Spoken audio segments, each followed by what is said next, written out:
Article की series में आज हम बात करेंगे आर्टिकल 37 के बारे में। आर्टिकल 37 इंडियन कॉन्स्टिट्यूशन के पार्ट 4 के अंतर्गत आता है। भाग 4 की बात करें तो ये डीपीएसपी से संबंधित है। डीपीएसपी यानी कि directive principle of state policy से संबंधित है। तो आर्टिकल 37 में लिखा है कि कोई भी डीपीएसपी है वो इन्फोर्सेबल नहीं है। आप इसे लागू करवाने के लिए कोर्ट में नहीं जा सकते हो। क्या मतलब है इसका? इसका मतलब है कि जैसे आपके फंडामेंटल राइट है, मूल अधिकार है, अगर उनका उल्लंघन होता है तो उसके लिए आप आर्टिकल 32 के तहत सुप्रीम कोर्ट में जा सकते हो, आर्टिकल 226 के तहत हाई कोर्ट में जा सकते हो।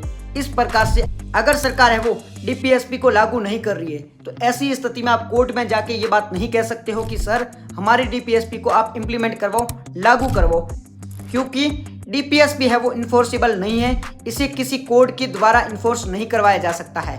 ये बात लिखी है आर्टिकल 37 में। आर्टिकल 37 में ऐसा क्यों लिखा है कि ये इन्फोर्सेबल नहीं है? ऐसा इस वजह से लिखा है कि सरकार के पास में इतने रिसोर्सेस नहीं होते हैं। अगर इस प्रकार से सरकार के खिलाफ मुकदमेबाजी हुई तो कोर्ट में बहुत सारे मुकदमे हो जाएंगे और सरकार अपना काम नहीं कर पाएगी।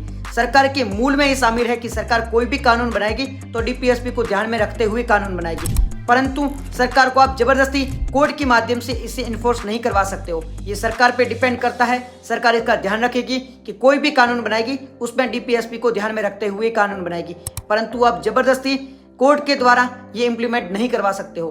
तो आर्टिकल 37 कहता है कि डीपीएसपी इन्फोर्सेबल नहीं है। इसे लागू करवाने के लिए किसी कोर्ट में आप नहीं जा सकते हो।